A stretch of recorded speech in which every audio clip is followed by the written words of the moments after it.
At Thanksgiving dinner, my father pointed to the door and told me to go live in the streets. The entire table fell silent, unaware that I could buy the very house they were sitting in with a single tap on my phone.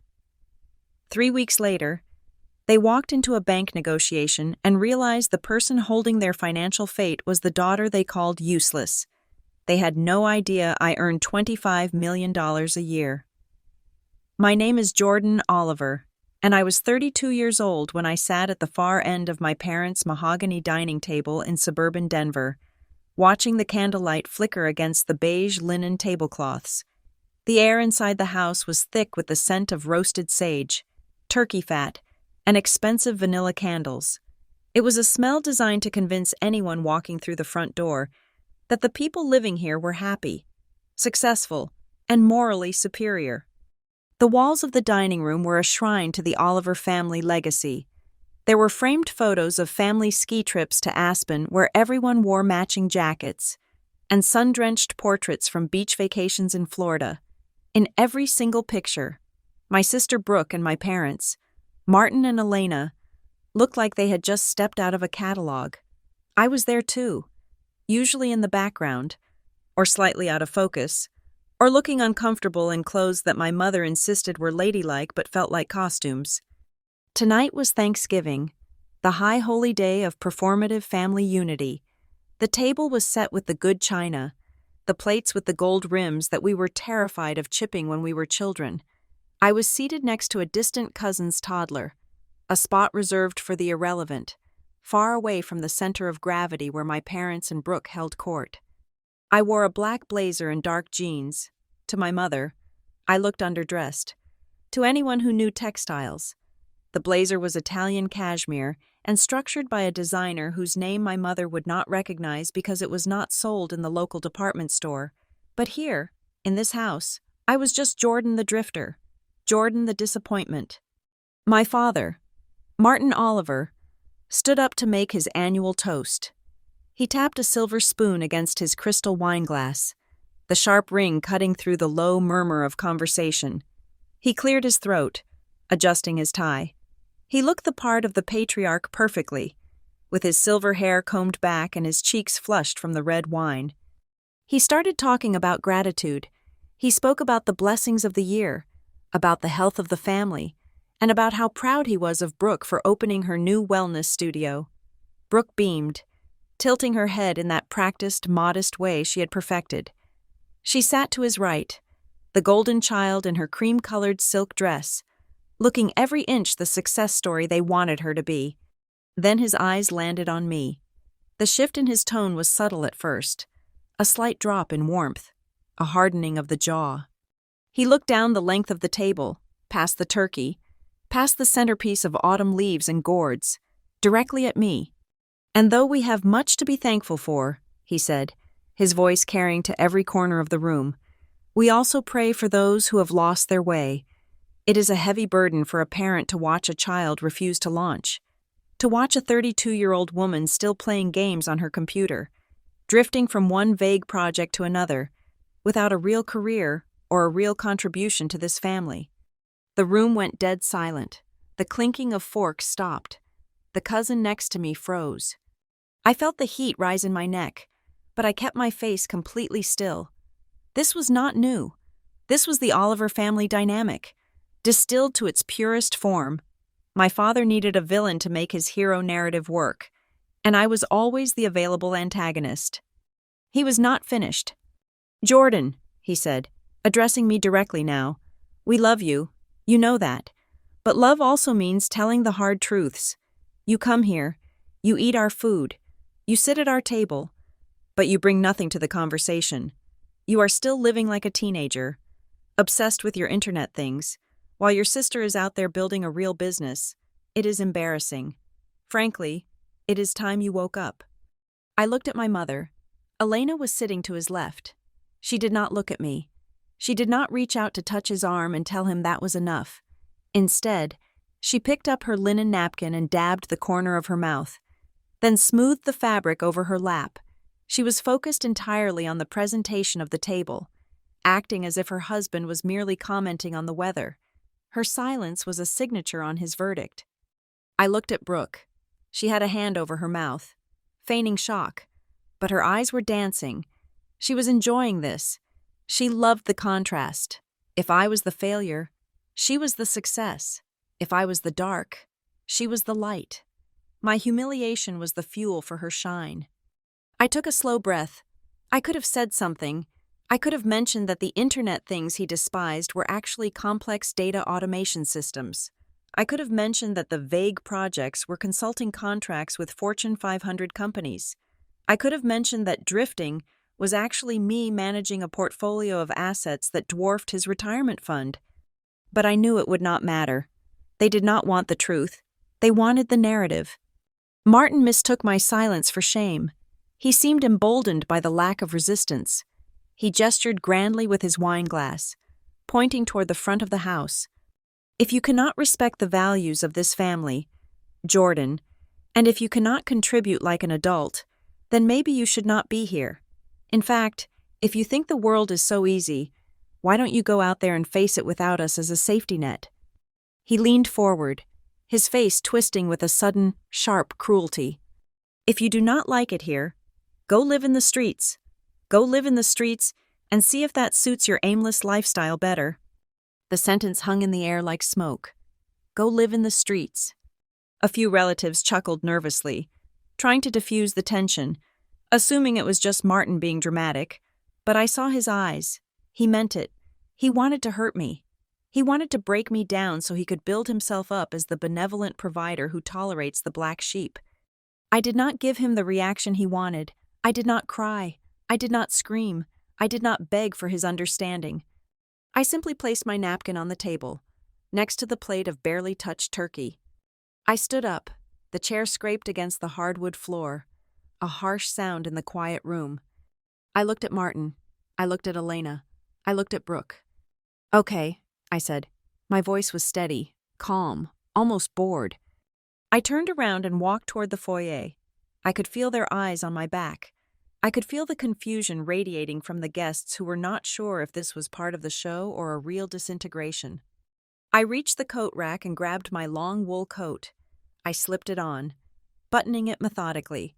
1 button, 2 buttons, 3 buttons. I checked my pockets to make sure I had my phone and my keys. My mother called out from the dining room, her voice shrill and performing concern for the audience. Jordan, do not be dramatic. Sit down and finish your dinner. I did not answer. I opened the heavy oak front door and stepped out into the biting Colorado night. The cold air hit my face like a slap, sharp and cleansing. It was freezing, the kind of November chill that seeps right through your clothes. But it felt better than the stifling heat of that dining room. I walked down the stone path to the driveway. The street was lined with cars, sedans and SUVs belonging to aunts and uncles, and there, parked slightly away from the others under the glow of a street lamp, was my car. It was a Lucid Air Sapphire, a midnight blue electric sedan that cost $250,000. My parents had walked past it when I arrived. They had glanced at it and assumed it was a rental, or perhaps a car belonging to one of Brooke's wealthy friends who had stopped by. It never even crossed their minds that it could be mine. In their world, I drove a beat-up sedan on the verge of collapse. They saw what they wanted to see. I unlocked the car, the handles sliding out automatically to greet me. I slid into the driver's seat, the smell of premium leather wrapping around me. The dashboard lit up, a seamless curve of glass and digital displays.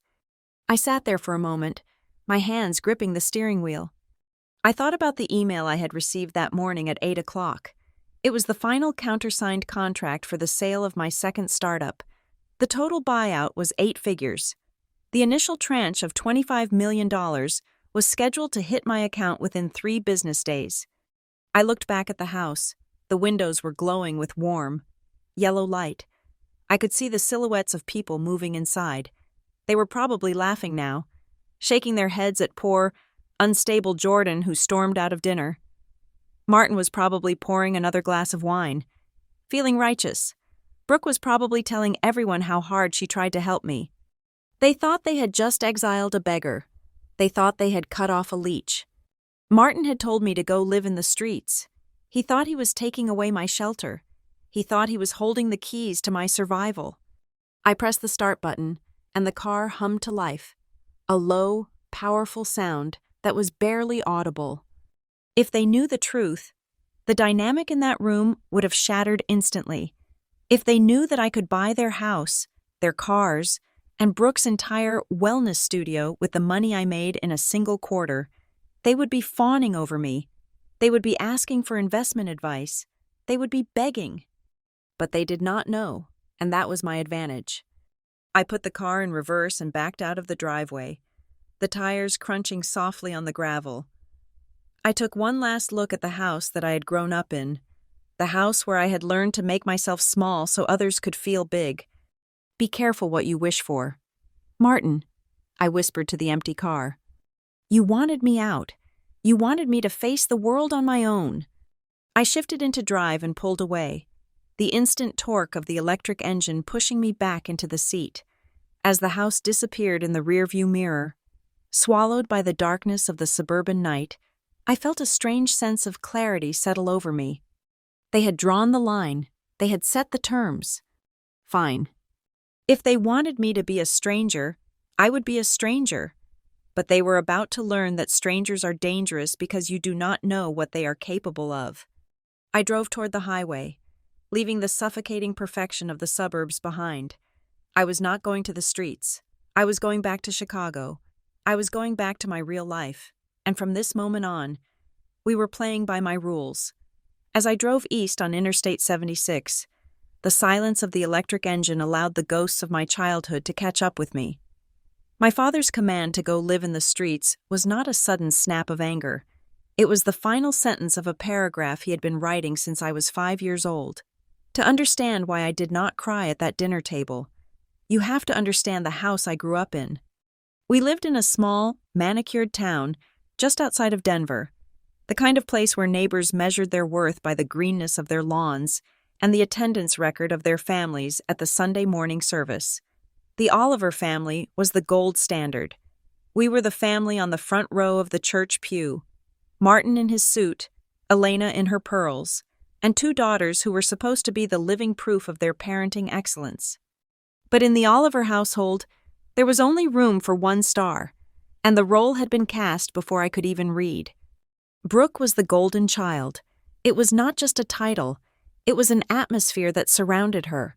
She was the one who took ballet lessons at 4, piano lessons at 6, and won regional debate championships by 14. The walls of our hallway were not walls. They were a gallery dedicated to Brooke. Brooke holding a trophy, Brooke in a tutu, Brooke shaking hands with the mayor. Every family schedule, every vacation, every dinner conversation revolved around Brooke's rehearsals, Brooke's recitals, or Brooke's potential. I was the other one. I was the daughter who liked to take things apart. While Brooke was practicing scales on the baby grand piano in the living room, I was in the garage, dismantling a broken toaster to see how the heating element worked, while Brooke was learning to project her voice for the stage. I was teaching myself how to silence the hum of a computer fan. I was quiet. I was messy. I was interested in the invisible architecture of machines rather than the visible applause of a crowd. To Martin and Elena, I was not just different, I was defective. They called it being unladylike. They called it weird. They would tell the neighbors with a tight, apologetic smile that Jordan was going through a phase, but that phase never ended. It just got more complex. By the time I was 12, I had become the utility player in the family dynamic. If the Olivers were a stage production, Brooke was the lead actress, my parents were the directors, and I was the stagehand who swept the floor and made sure the props were in place. I became the default labor force for every family gathering. When aunts and uncles came over, I was the one sent to the kitchen to watch the oven. I was the one told to keep the toddlers occupied in the basement while the adults drank wine and discussed Brooke's chances of getting into an Ivy League school. I was never abused in the way people think of abuse. I was fed. I was clothed. I was given a roof over my head, but I was hollowed out. I was taught that my value lay only in how much inconvenience I could remove from their lives so they could focus on my sister. I remember one specific afternoon when I was 16 years old. It remains burned in my memory as the moment I realized I would never win them over. It was a Saturday in late April. The house was in a frenzy because Brooke needed a dress for the junior prom. It was an event of seismic importance in our household. My mother had cleared her entire schedule. My father had handed over his credit card with a lecture about budgets that everyone knew would be ignored. They left the house in a cloud of perfume and excitement, talking about chiffon and silk. I stayed behind. I went into my bedroom, a small space that faced the backyard, and opened my laptop. It was a bulky, refurbished machine I had bought with money earned from fixing a neighbor's printer. For 3 weeks, I had been working on a secret project. The local florist, a kind woman named Mrs. Gable, had complained that she was losing business because people could not find her phone number online. I told her I could build her a website. I did not know how to build a website, but I knew how to read, and I knew how to learn. I spent nights reading forums, learning HTML and CSS, figuring out how to host images. That Saturday, while my family was out shopping for a dress that would be worn for 5 hours, I launched the site. It was simple, but it worked. It had a gallery of roses, a contact form, and a map. Mrs. Gable had called me, crying with happiness, and promised to pay me $400. $400 to a 16-year-old in that town. It was a fortune. But it was not the money that made my heart race. It was the fact that I had built something real. I had used my brain to solve a problem in the real world. When the front door opened hours later, I ran downstairs. I was vibrating with pride. I wanted to share it. I wanted them to see me. They came in carrying garment bags, looking exhausted but triumphant. Brooke was talking about how the emerald green matched her eyes. "Look," I said, turning my laptop around on the kitchen island. "I did it. I built a website for the flower shop on Main Street. She is paying me for it. It is live right now." My father paused while pouring a glass of water. He glanced at the screen for perhaps 2 seconds. He saw lines of code and a pixelated image of a bouquet. He did not smile. He did not ask how I did it. "Is that what you have been doing all day?" he asked, his voice flat, staring at a screen. "I built it, Dad," I said, my voice faltering. "It is a business tool." He let out a short, dismissive breath. "Jordan, you cannot live your life in a digital fantasy.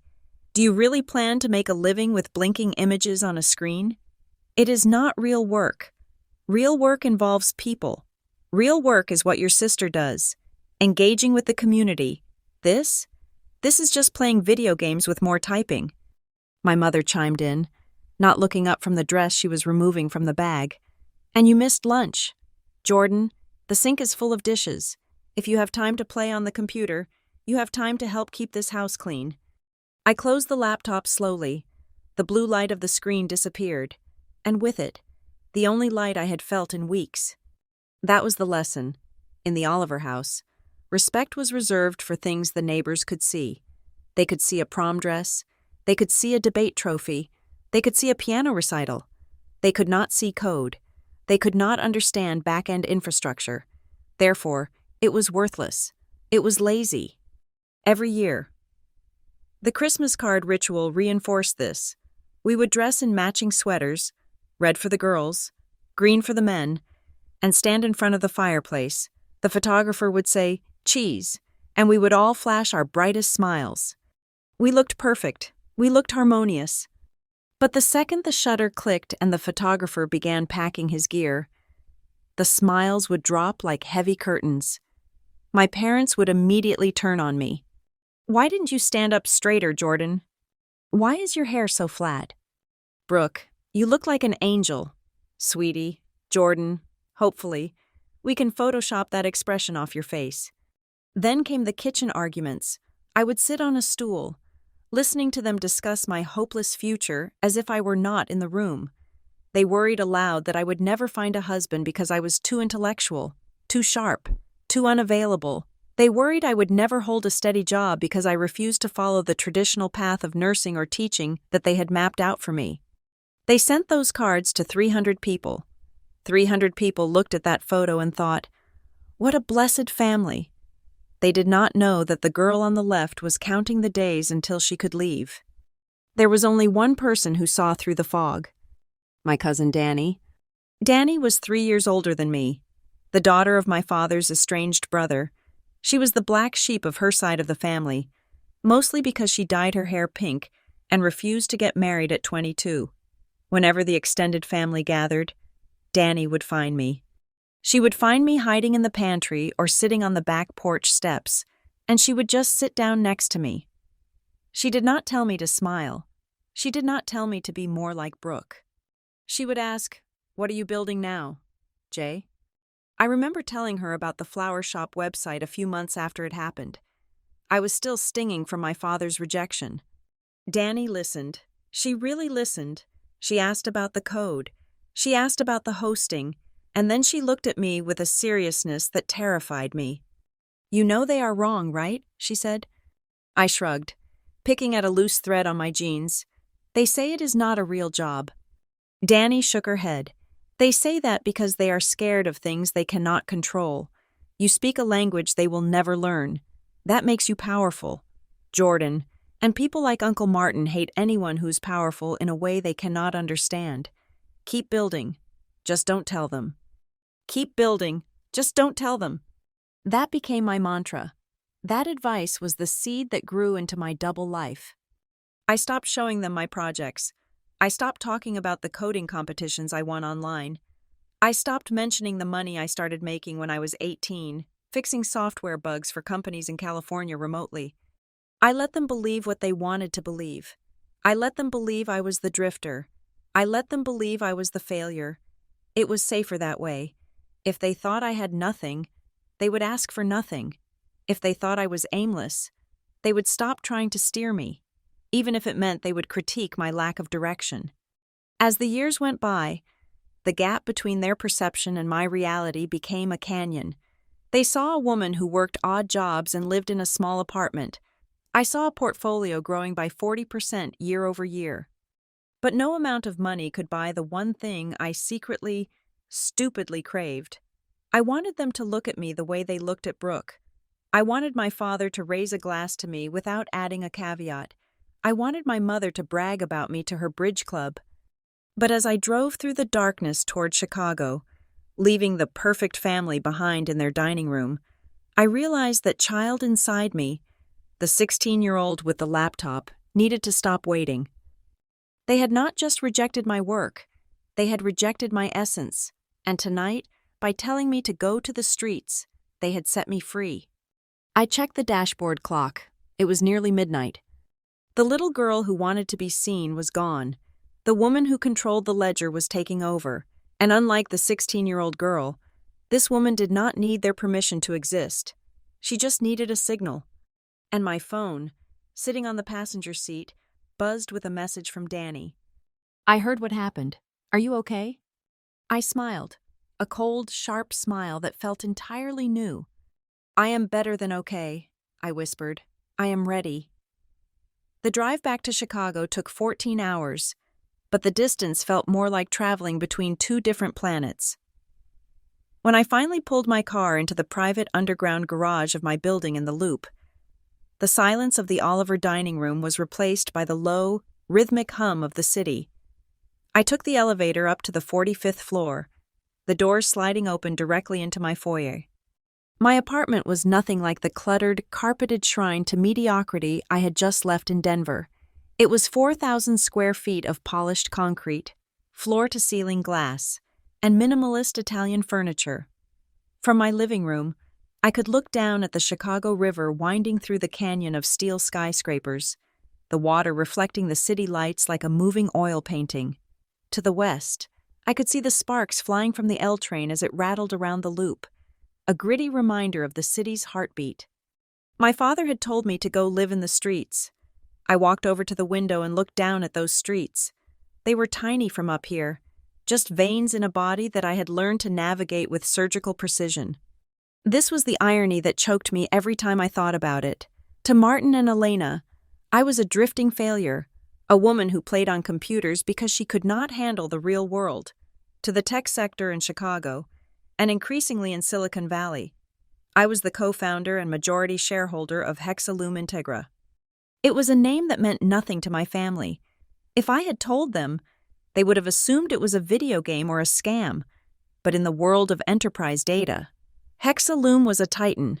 We built the back-end architecture that allowed massive legacy corporations to talk to modern cloud systems. We were the plumbers of the digital age. It was not sexy work. It did not involve red carpets or wellness studios. But it was essential, and it was incredibly lucrative. Before Hexalum, I had sold my equity in 2 other startups. One was a logistics AI, the other a cybersecurity firm.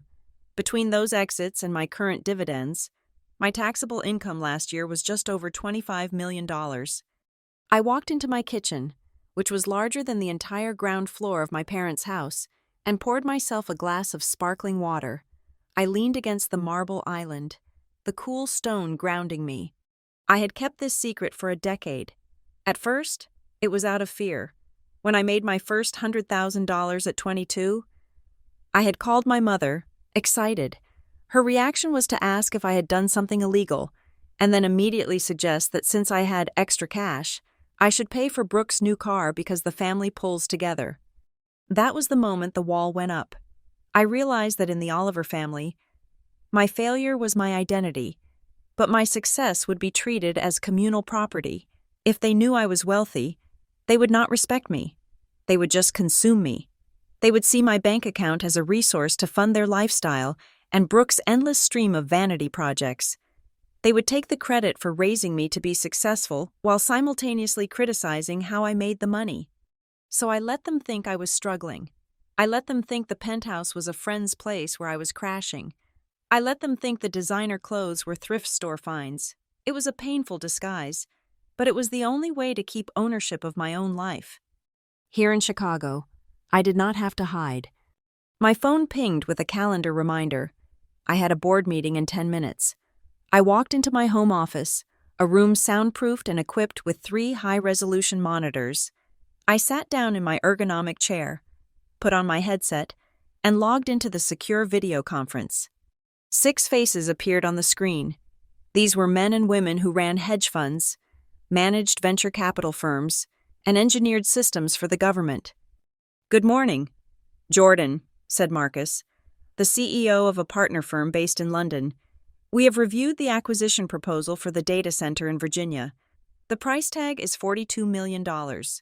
We need your sign-off on the risk assessment before we move the funds." I looked at the spreadsheets on my second monitor.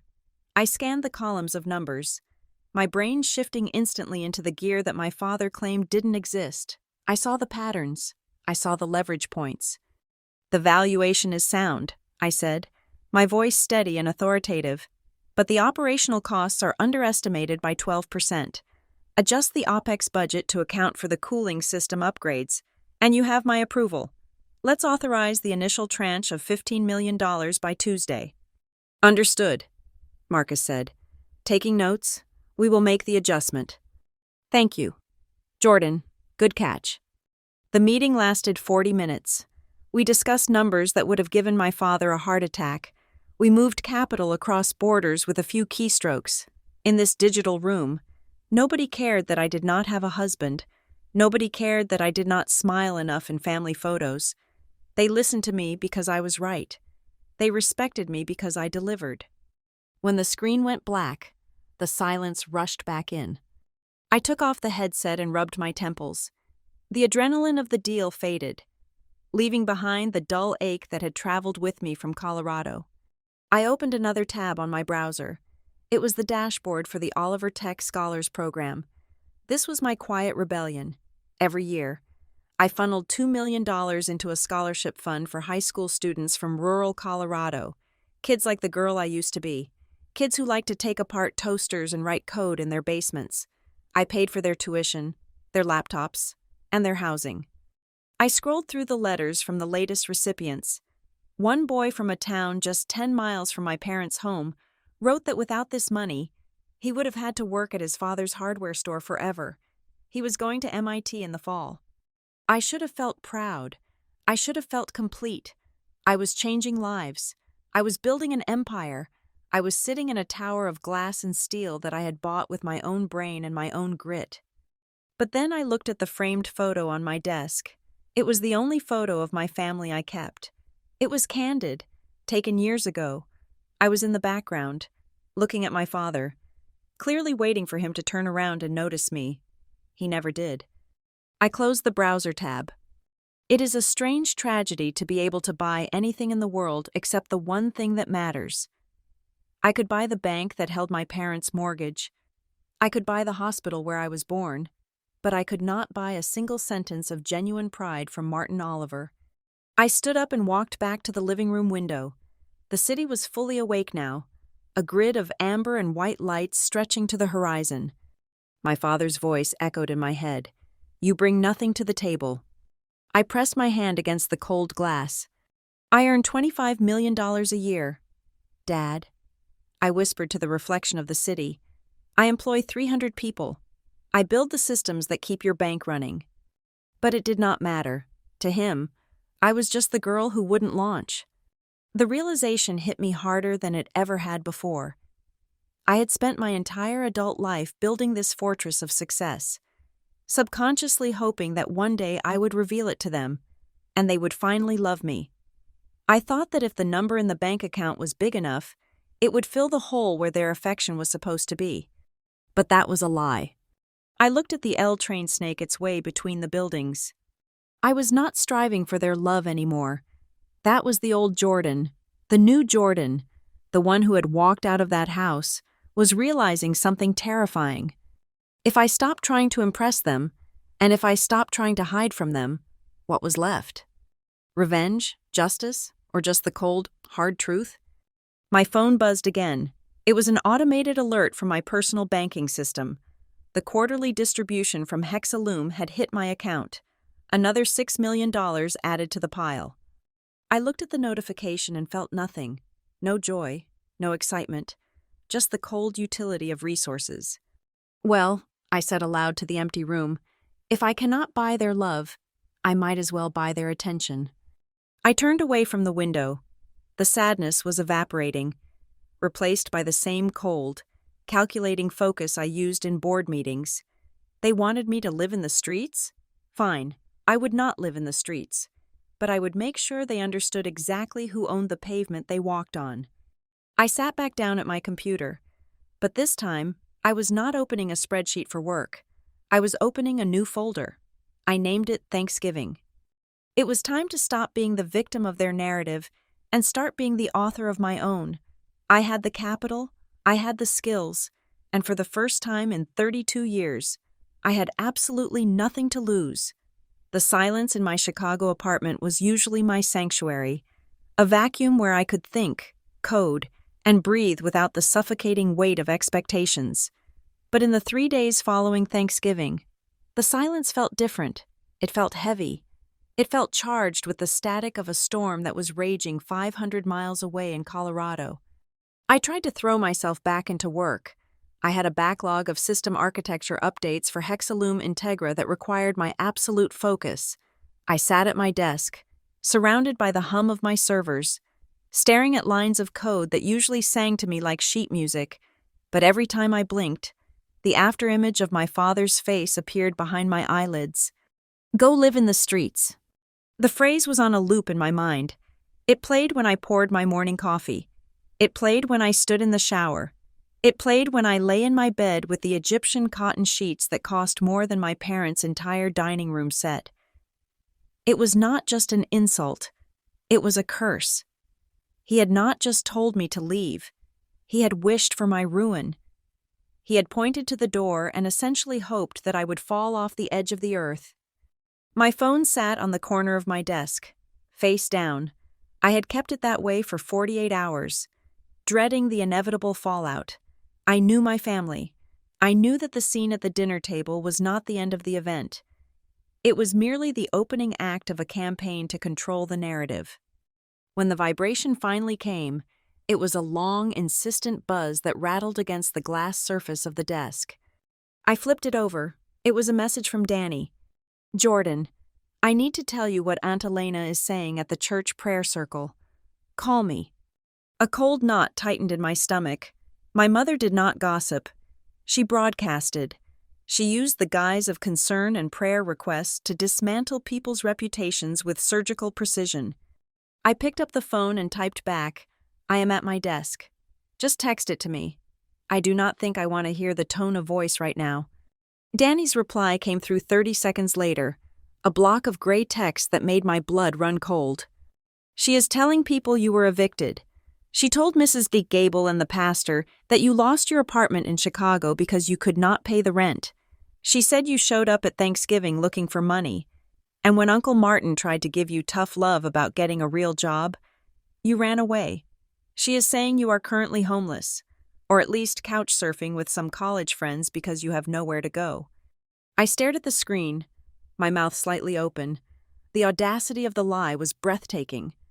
Evicted, homeless, begging for money. I looked up from the phone and scanned my surroundings. To my left was my home gym, equipped with a Peloton and a weight rack that faced the skyline. To my right was the chef's kitchen, with its sub-zero fridge and the marble island where I drank my espresso every morning. I was standing in a property assessed at $4.2 million. I had zero debt. My liquidity was higher than the GDP of some small island nations. And yet, in the twisted reality of the Oliver family, I was sleeping on a sofa, destitute and desperate. The disconnect was so violent it made me dizzy. Why would she say that? Why would she invent a story that made her own daughter look so pathetic? Then it hit me. It was not about me, it was about her. If I was successful, if I was a multimillionaire who walked away because I demanded respect, then Elena and Martin were the villains. They were the bad parents who drove away a brilliant daughter. But if I was a homeless failure who refused to take advice, then they were the martyrs.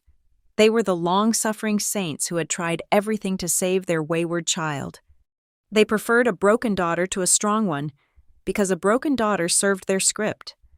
Another vibration. This time, it was a screenshot from a cousin I had not spoken to in 3 years. It was a Facebook status update from Elena Oliver. "Please keep our family in your prayers during this difficult season. It breaks a mother's heart when a child refuses the safety of home to chase worldly illusions. We can only pray that the cold reality of the streets teaches the lessons that our love could not. The door is always open for repentance, but boundaries must be kept. Prodigal daughter, tough love." Underneath the post, the comments were already piling up like trash in a landfill. "You are such a strong mother.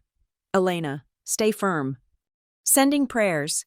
Kids these days just do not understand the value of hard work. "So sorry you are going through this. Martin and Elena. You gave her everything." I felt a surge of bile rise in my throat. They were publicly mourning me while I was still alive, conducting a funeral for my dignity so they could collect the sympathy flowers. My finger hovered over the keypad. The urge to react was overwhelming. I wanted to comment. I wanted to post a photo of my bank statement. I wanted to live stream a tour of my penthouse and tag every single person who had commented on that post. I wanted to scream, "Look at me. I am the winner here." But I stopped. I remembered the look on Brooke's face at dinner, the smirk. She wanted a reaction. If I fought back publicly, they would just say I was having a mental breakdown. They would say I was lying, or that I was living in a fantasy world. Poor Jordan, pretending she is rich on the internet again. I closed the Facebook app, but I could not let it go completely. Not yet. There was still a tiny, foolish part of me that wanted to believe this was a misunderstanding. Maybe my mother really thought I was struggling. Maybe if she knew the truth, she would stop? I opened my text thread with my mother. The last message was from 6 months ago, asking if I was coming for Easter. I had said no. I typed slowly, my fingers trembling slightly. "Mom, I heard what you are posting. None of that is true. I was not evicted. I own my apartment. I have a stable career. I am safe and I have plenty of resources. Please stop telling people I am homeless. It is humiliating for both of us." I hit send. I watched the screen. The little status indicator changed from sent to delivered. I waited. 1 minute, 2 minutes, 5 minutes. Then, the status changed to read. She had seen it. She was holding her phone, looking at my words. She was reading the plain truth from her daughter. I waited for the typing bubbles to appear. I waited for an apology, or even a confused question. You own your apartment? What do you mean? But the bubbles never appeared. The screen remained static. 10 minutes passed. She was not going to reply. The silence was louder than any shout. By ignoring my text, she was making a choice. She was choosing the lie. The lie was more valuable to her than the truth. The lie got her likes on Facebook.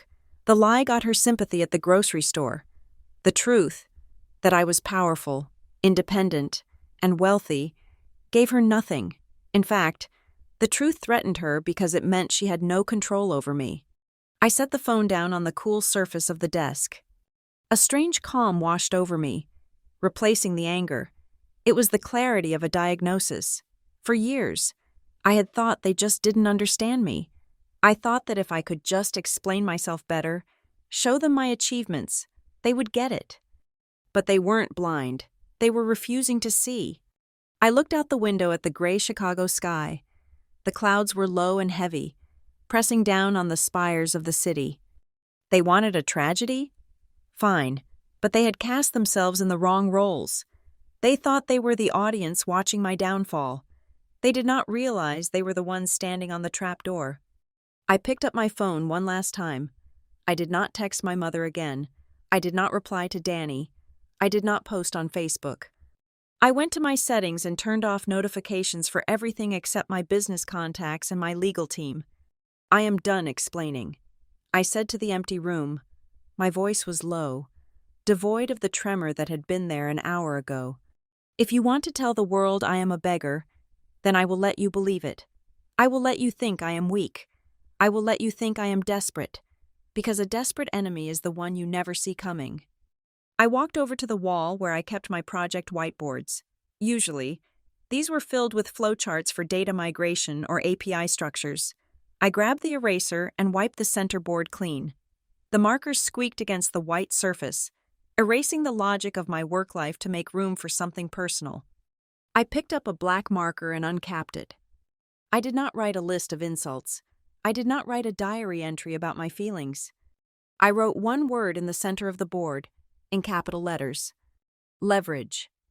They had the rumors. They had the church gossip. They had the Facebook sympathy.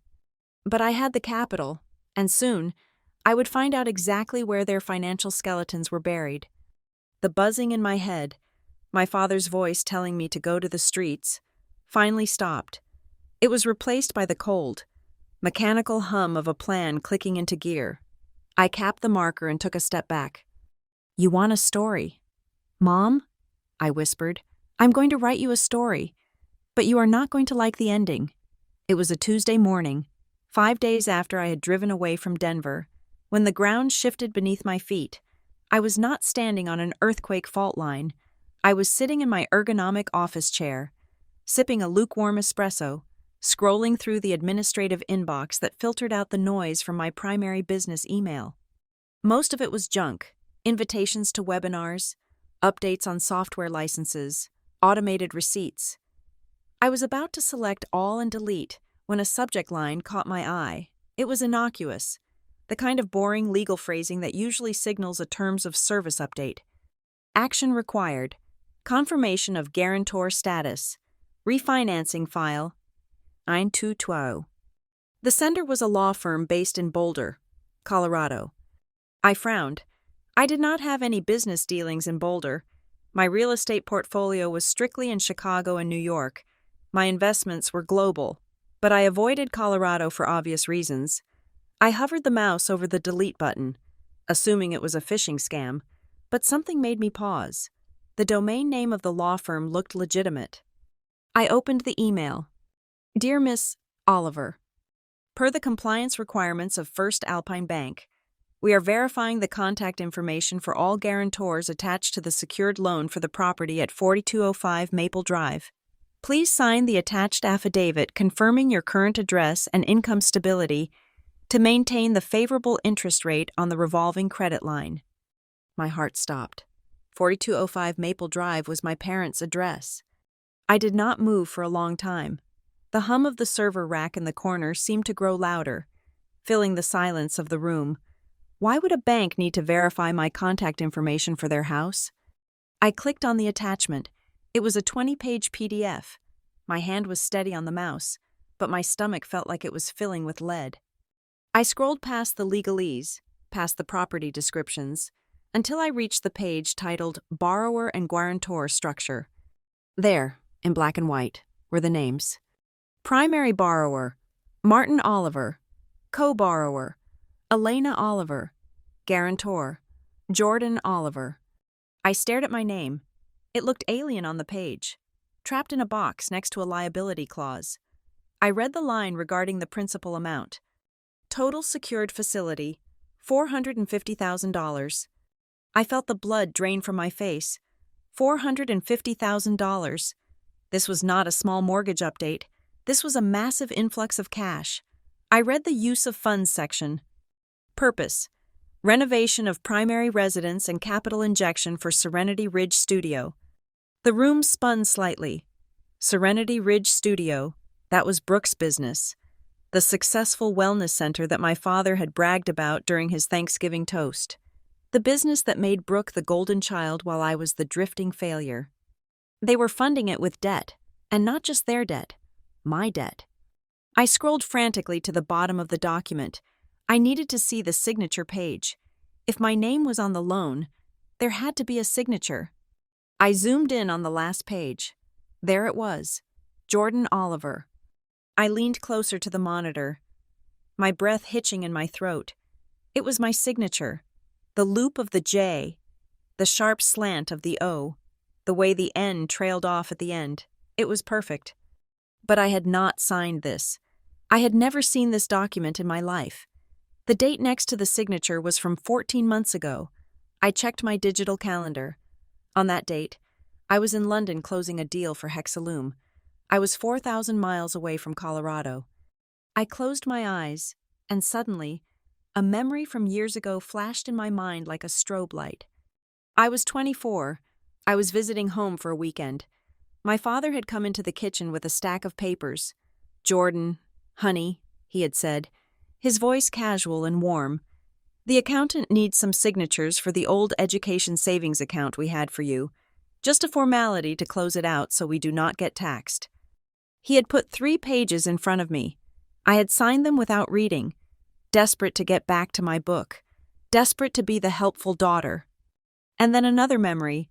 2 years ago, my mother asking for a scan of my driver's license because the insurance company needs to update the policy for when you drive our car during Christmas.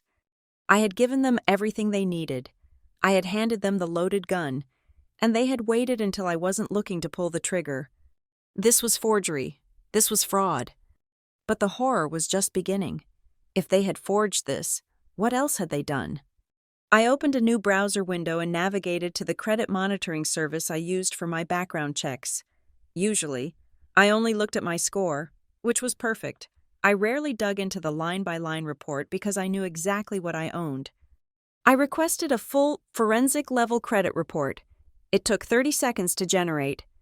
I scanned the list of open accounts. First Alpine Bank. Mortgage guarantee. Open.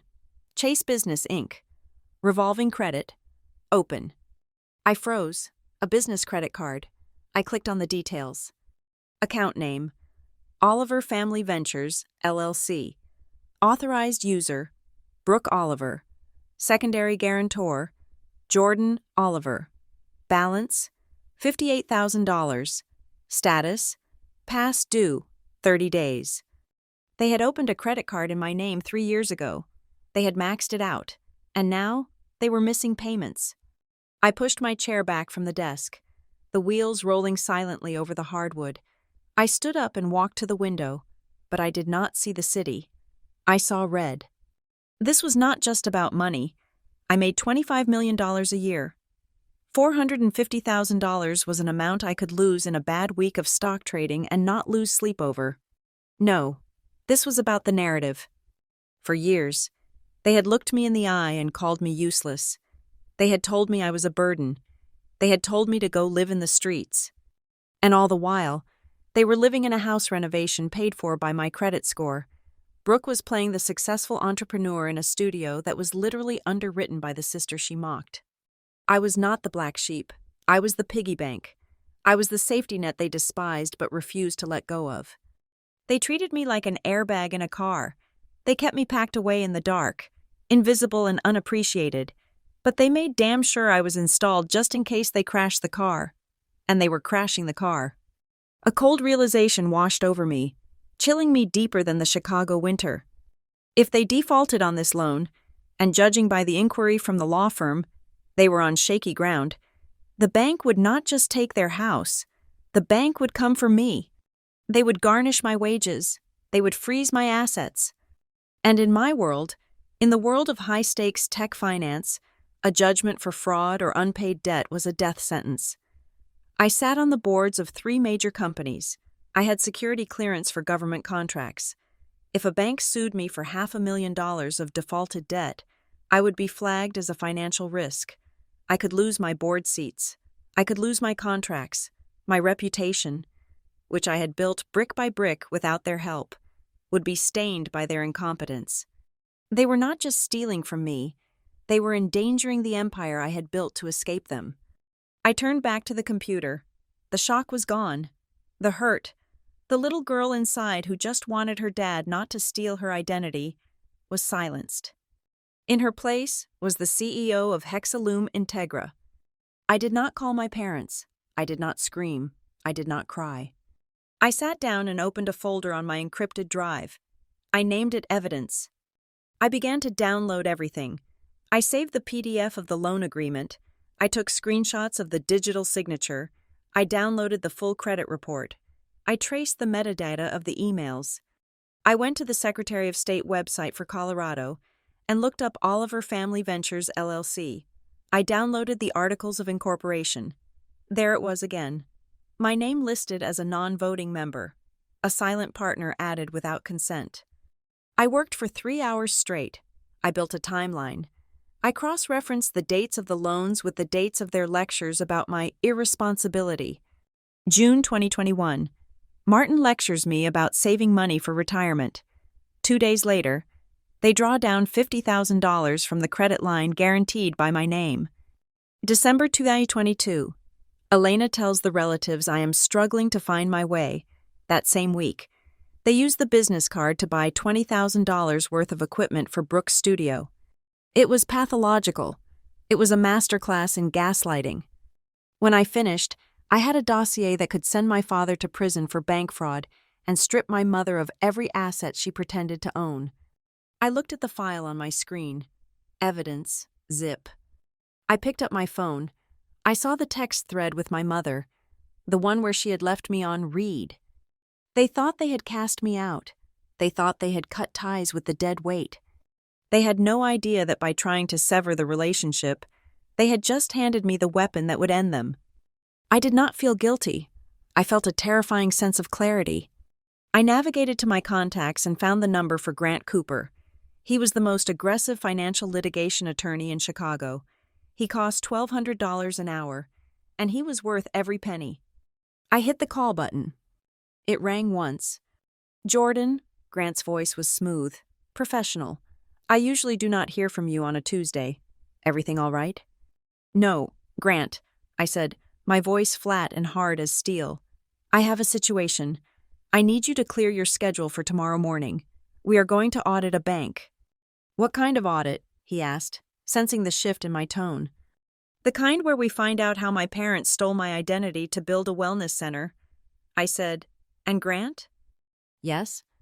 I want to know what the prison sentence is for forging a federal loan document. There was a pause on the other end. I will see you at 8 o'clock, Grant said. I hung up the phone. I looked at the signature on the screen one last time. The fake Jordan Oliver who had signed away her future so Brooke could have shiny mirrors and Martin could have a renovated kitchen. That Jordan was dead. She died at the Thanksgiving table. The Jordan who was alive now was going to make sure that every single penny of that debt became a noose around the necks of the people who forged it. They wanted to talk about money? Fine. Let us talk about money. Let us talk about who really owns the roof over their heads. Grant Cooper's office was on the 52nd floor of a glass monolith on Wacker Drive, 7 floors above my own penthouse. It was a space designed to intimidate. The furniture was black leather and chrome. The air was kept at a crisp 68 degrees, and the view of Lake Michigan was expansive enough to make anyone feel small. But I did not feel small. I sat opposite Grant, my posture rigid, my hands folded on top of the dossier I had compiled. Grant was the kind of lawyer you hired when you wanted to bury someone, not when you wanted to negotiate. He wore a bespoke navy suit and had the eyes of a shark that had just smelled blood in the water. He was studying the documents I had sent him, flipping through the pages with a rhythmic, snapping sound. He stopped at the signature page of the loan agreement. He adjusted his glasses, picked up a magnifying glass, and leaned in. Then he looked at the second document I had provided, the old tax form from 4 years ago that I had signed at my mother's kitchen table. He looked up at me. "Jordan," he said, his voice devoid of emotion, "this is not a sloppy forgery. This is a digital clone." He spun a monitor around so I could see. He had overlaid the 2 signatures using forensic imaging software. They were a 100% match. No human being signs their name exactly the same way twice. There are always microscopic variations in pressure and angle, but these 2 were identical down to the pixel. Whoever did this took a high-resolution scan of your signature from the tax document, cleaned up the background noise, and pasted it onto the loan guarantee. Grant explained, "This was not a mistake. It was not a misunderstanding. This was graphic design used for bank fraud." I stared at the screen. Seeing the technological proof was different than just suspecting it. It meant my father had sat at a computer, scanned my name, and deliberately placed it on a document that put $500,000 of debt on my shoulders. He had edited me into a trap. It creates a clear intent to defraud. Grant continued, "If we take this to the district attorney in Colorado, your father is looking at felony charges, forgery, wire fraud, and identity theft. Given the amount is over $100,000, he would be facing mandatory prison time." I remained silent. Prison. The image of Martin Oliver in an orange jumpsuit flashed through my mind. It was satisfying for a split second, but then the CEO part of my brain took over. Prison would destroy them. Yes, but a criminal trial is public. It is messy. It would drag my name through the mud for months. The headlines would read, "Tech CEO sues parents." It would distract from Hexaloom. "I need the full picture before we decide on the execution." I said, "I want to know exactly where the money went." Grant nodded and pressed a button on his intercom. "Send in Miller." Miller was a forensic accountant who looked like a librarian but hunted hidden assets like a bloodhound. He walked in carrying a tablet and sat next to Grant. "We have run a preliminary trace on the Oliver Family Ventures LLC and the accounts associated with Serenity Ridge Studio," Miller said without preamble. "It is a classic shell game. Ms. Oliver." "Explain," I said. Miller tapped his screen, projecting a flowchart onto the wall monitor. "Your parents are churning debt," he said. "They take out a loan to pay the interest on a previous loan. They use the capital from the first Alpine Bank renovation loan, the one with your forged signature, to pay off 3 maxed-out credit cards and a personal line of credit that was in default." "And the studio?" I asked. "It is bleeding money," Miller said bluntly. "Serenity Ridge has operated at a net loss for 22 consecutive months. The revenue covers maybe 40% of the operating costs. The rest is being funded by debt. Specifically, your debt. They are using the loan proceeds to pay for lease payments, high-end equipment, and what appears to be a very generous salary for your sister, Brooke." I felt a cold smirk touch my lips. So the golden child was being paid a salary she did not earn. From a company that made no money, funded by a loan taken out in the name of the daughter they called a failure. It was a Ponzi scheme of validation. "There is one more thing," Miller said, his tone shifting slightly. He hesitated, glancing at Grant. "What is it?" I asked. "In reviewing the family trust documents attached to the LLC, we found a life insurance policy on your father. It is a significant policy. $2 million. And? You are listed on the policy. Miller said. I felt a tiny flicker of hope. Had they included me? You are listed as the secondary emergency contact, Miller clarified, but the sole beneficiary is Brooke Oliver. The room went silent. The air conditioning hummed. I looked at the flowchart on the wall. Emergency contact. That was it. That was my role. If Martin died, Brooke got $2 million to maintain her lifestyle. I got a phone call to come identify the body and probably pay for the funeral. They had monetized my existence to fund their present, and they had erased me from their future. I stood up and walked to the window. The city below was a grid of logic and order. My family was a chaos of entitlement. Grant's voice cut through the silence. Jordan, we have enough here to nuke them from orbit. We can file a police report today. We can freeze their accounts by Friday. But I need to know what your objective is. He paused, leaning forward. Do you want to just get your name off the loan and walk away? Or do you want to burn the house down? Because if we file criminal charges, your parents will lose everything. The house, the studio, their reputation. They will be destitute. I looked at my reflection in the glass. I saw a woman who had spent 32 years trying to be good enough. I saw a woman who had built a fortune in the shadows just to avoid being used. I turned back to them. I do not want to go to the police. I said. Grant looked surprised. You want to let them get away with it? No. I said, the police are too messy. And frankly, prison is too easy. They would play the victim.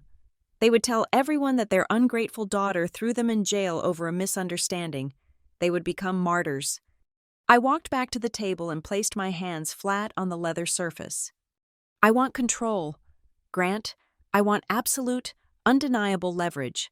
They used my name to buy that house. They used my credit to build that studio. In their minds, I am just the safety mechanism. I am the airbag they deployed because they are terrible drivers. I looked Grant in the eye. But if they have decided to use me as the airbag for their financial crash, then I think it is only fair that I take the steering wheel. Grant smiled. It was a slow, predatory smile. He understood. If you want control, he said, then we do not sue them as a daughter. We approach them as an institution. What are you suggesting? I asked. Miller, bring up the Northline strategy, Grant said. Miller tapped his tablet again. The loan with First Alpine Bank is technically in technical default because of the ratio of debt to income. Grant explained. The bank knows the Olivers are shaky. They are probably terrified of this loan going bad. Banks hate foreclosure. It is expensive and bad PR. So, Grant said, leaning back, you do not have to sue your parents to stop the loan. You can just become the bank. I frowned. Explain. We set up a holding company, a blind trust. Let us call it Northline Arc Holdings. You fund it. The holding company approaches First Alpine Bank and offers to buy the non-performing note at face value, or maybe even a slight discount. The bank will be thrilled to get a risky loan off their books without litigation. They will sell us the debt paper within 48 hours. I process this. Once Northline Arc owns the debt, Grant continued, you are no longer the guarantor. You are the creditor. You own the mortgage. You own the lien on the house. You own the lien on the studio. You have the legal right to call the loan, foreclose, or demand immediate repayment in full. He paused for effect. And the best part? They will have no idea it is you. To them, it will just look like their mortgage was sold to a new investment firm, until you decide to walk into the room and reveal who is holding the leash. I looked at the flowchart again. I looked at the forged signature. I imagined the look on Martin's face when he realized that the streets he told me to live in were paved with my gold. Do it, I said. Grant nodded. I will have the papers drawn up by noon. We can approach the bank this afternoon. By the end of the week, you will not just be their daughter, Jordan. You will be their landlord. I picked up my purse and the dossier. One condition, I said. Name it. Brooke, I said, I want to make sure the lien on Serenity Ridge is watertight. I want to make sure that when the hammer drops, she loses her studio just as fast as they lose the house. Grant made a note. We will secure the commercial assets first. I walked toward the door. My heart was not racing. My hands were not shaking. I felt a profound, icy calm. I was done being the victim. I was done being the emergency contact. I opened the door and looked back at Grant. "Get the holding company registered in Delaware," I said. "And Grant? Make sure the name on the registration is buried deep. I want to see the look in their eyes when they finally figure it out." Grant lifted his coffee cup in a mock toast. "Consider it done." I walked out to the elevator bank. I pressed the down button. Martin Oliver had wanted to teach me a lesson about the real world. He wanted me to understand how money worked. I stepped into the elevator and watched the doors close. Class is in session. Dad, the creation of Northline Arc Holdings took exactly 45 minutes. It was born on a secure server in Delaware, a legal entity with no face, no history, and a registered agent who knew better than to ask questions. To the outside world, Northline was just another nameless investment vehicle in a sea of anonymous capital. To me, it was the invisible hand that was about to reach into my parents' lives and rearrange the furniture. Grant moved with the speed of a man who enjoyed the hunt. He contacted the risk management officer at First Alpine Bank just before lunch. His pitch was simple and brutal. He represented a private equity group specializing in distressed assets and high-risk debt consolidation. He told them we had identified a portfolio of underperforming loans in the Denver area and were looking to acquire the paper for immediate liquidity. Banks usually hate selling loans at par value, but the Oliver file was radioactive. Grant put me on speakerphone, muted, so I could listen to the negotiation. "Mr. Cooper?" the bank officer said, his voice tinny through the speaker. "I have the file right here. The Oliver mortgage and the associated commercial guarantee for Serenity Ridge. Honestly, we have been considering accelerating this debt for 3 months. They have missed 2 payments this quarter, and the financial disclosures they sent last week were, shall we say, optimistic." I sat in my leather chair, staring at the Chicago skyline, listening to a stranger describe my parents' financial reality. It was not the picture of the successful suburban patriarch that Martin painted at dinner parties. It was a picture of a man drowning in leverage, desperately treading water to keep up appearances. "If you wire the funds by end of business tomorrow," Grant said, his voice smooth as silk, "Northline Arc will take the entire position off your books. We will assume the risk. You get the cash. You clear the non-performing asset, and your quarterly report looks cleaner. Do we have a deal?" I could practically hear the bank officer smiling. "We have a deal. Mr. Cooper, I will send over the purchase agreement and the assignment of the lien immediately." Just like that. No screaming matches, no emotional confrontations, just a business transaction between men in suits who cared only about the bottom line. My parents were not people to the bank. They were a liability code in a spreadsheet, and I was about to become the owner of that code. While Grant handled the legal paperwork, I deployed my own team to do what the bank should have done a year ago. I needed to know exactly what I was buying. If I was going to own the debt on Serenity Ridge Studio, I needed to know if it was actually a business or just a very expensive hobby. I had my data analysts run a scrap of the studio's booking system. It was a simple script that checked available appointment slots against booked ones. I also pulled foot traffic data from commercial real estate databases that tracked mobile phone pings in the shopping center where the studio was located. The results came in within 2 hours, and they were pathetic. Serenity Ridge was operating at 12% capacity. On a good week, they had maybe 15 clients. The revenue model was non-existent. The high-end skincare products they sold were gathering dust on the shelves. But the expenses? The expenses were astronomical. I looked at the leaked expense reports my team found through a vendor portal. Brooke was paying herself a salary of $85,000 a year. There were charges for brand development lunches that were clearly just dining out with friends. There were invoices for fresh flowers delivered daily. It was a playhouse. My sister was playing store, and my father was funding it by stealing my credit identity. But the real shock came when Grant walked back into my office at 4 p.m. He was holding a fresh stack of documents that the bank had sent over as part of the due diligence package. His face was grim. "We found something else, Jordan," he said, tossing a file onto my desk. I picked it up. It was a secondary credit facility attached to the house, a home equity line of credit that I did not know existed. "Martin took this out 6 months ago," Grant explained. "He used the house as collateral. But look at the drawdowns. Look at where the money went." I scanned the transaction history. $5,000 to a travel agency, $8,000 to a wellness retreat in Sedona, $3,000 to a luxury spa in Aspen. I felt the blood pound in my ears. "That is not for the house," I said, my voice quiet. "That is for Brooke." "Exactly," Grant said. Elena labeled these withdrawals as medical expenses in the family ledger, but they are clearly vacations.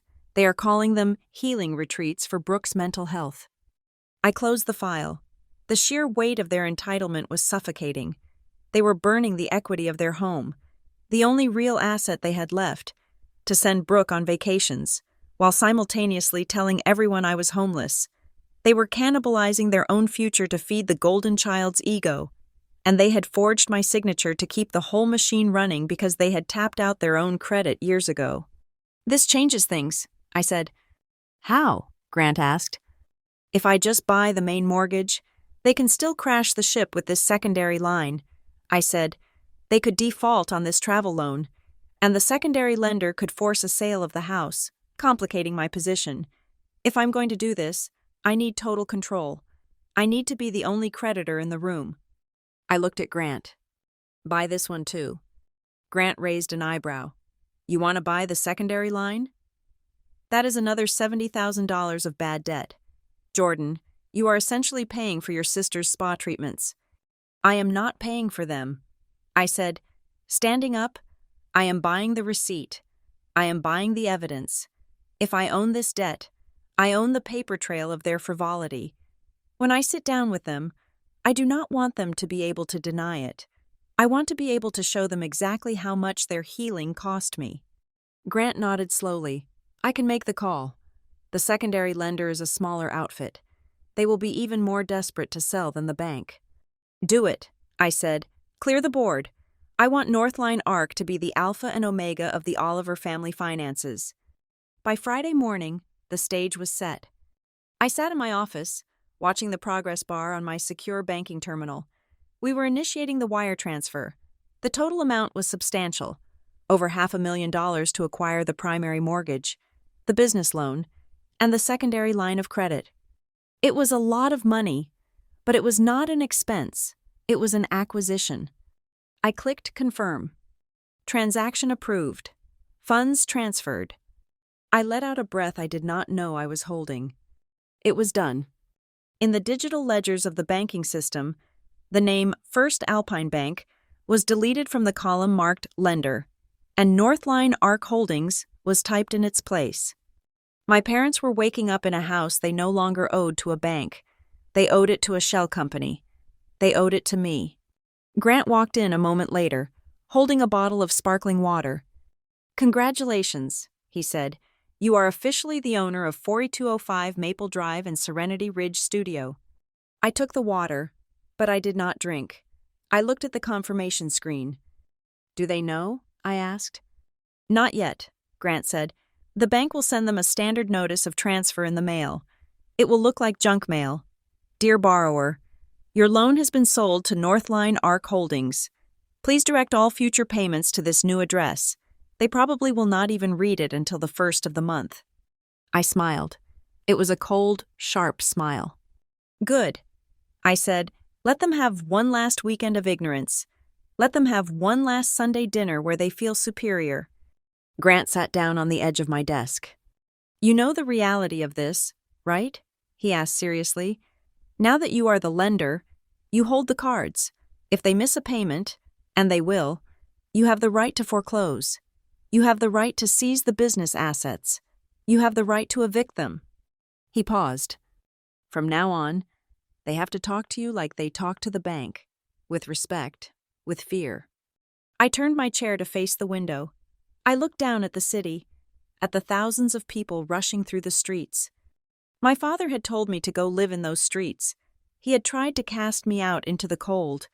He had forged my name to keep his warm life intact. But the dynamic had inverted. The streets were not my prison. They were my kingdom.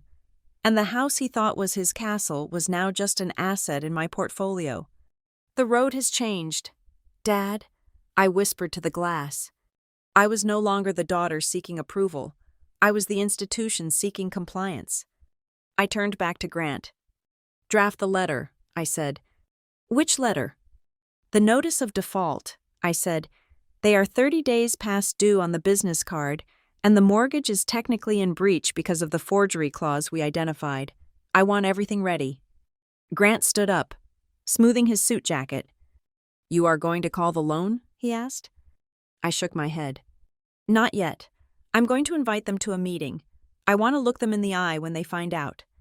Grant nodded and left the room. I was left alone with the silence and the power. I looked at the folder labeled Northline Arc. It was a shield and a sword.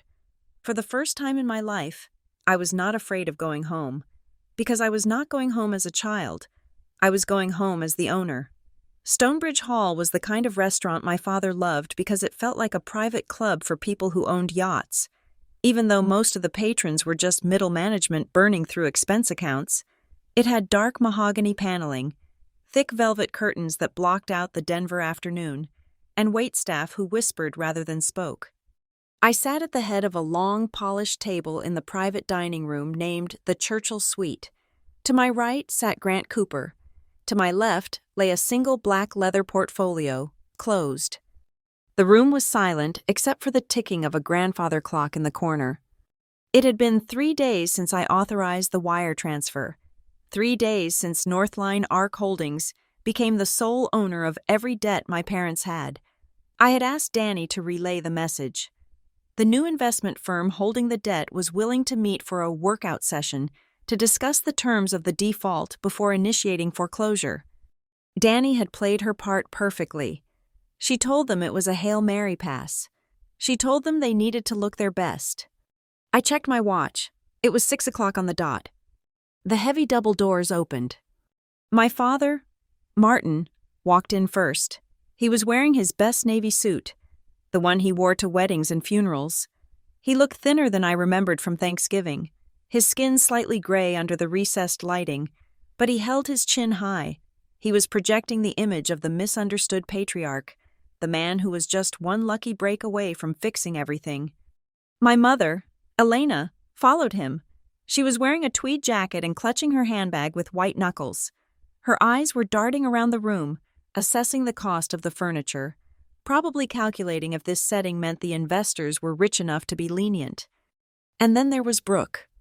My sister breezed in like she was arriving at a fan meet and greet. She wore a tailored beige pantsuit and carried a designer portfolio case. Her hair was blown out to perfection. She looked every inch the successful wellness entrepreneur, a costume she wore to hide the fact that her business was a financial black hole. They stopped dead when they saw me. The air left the room. Martin froze mid-step, his hand still buttoning his jacket.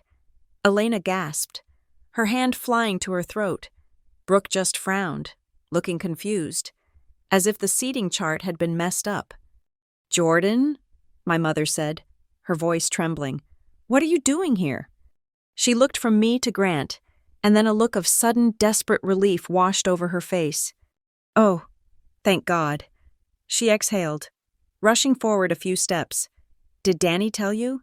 Did you come to help support us? I told your father we should have called you, but, well, you know how pride is. It is so good of you to be here for the moral support." She reached for a chair, assuming I was there as a silent observer, a daughter returning to the fold to watch the adults handle business. I did not smile. I did not stand up to hug her. I remained seated, my hands folded on the table. "Please sit down," I said. My voice was not loud, but it had a timbre they had never heard before. It was the voice I used when I fired a vendor for incompetence. The sharpness of my tone made my mother pause. She looked at Martin uncertainly. Martin recovered his composure. He puffed out his chest and walked to the other end of the table. Taking the seat opposite me, He treated my presence like a minor annoyance he would deal with later. "Where are the representatives from Northline Arc?" he asked, looking at Grant. "We were told we were meeting with the senior partners to discuss the restructuring of the facility." Grant adjusted his glasses. He did not look at Martin. He looked at the file in front of him. "I am Grant Cooper," he said. "I am the lead counsel for Northline Arc Holdings." Martin nodded, putting on his business face. "Good to meet you, Mr. Cooper. I assume you have reviewed our file. There has been a slight cash flow issue due to some seasonal fluctuations at the studio, but I can assure you the fundamentals are strong. We are prepared to offer a revised payment schedule if you can waive the late fees and—" "Stop," Grant said. It was a single word, spoken softly, but it cut Martin off like a guillotine. Martin blinked. "Excuse me?" "We are not here to negotiate a payment schedule. Mr. Oliver," Grant said, "we are here to discuss the validity of the underlying collateral, specifically, the fraudulent nature of the guarantees." Martin's face went pale.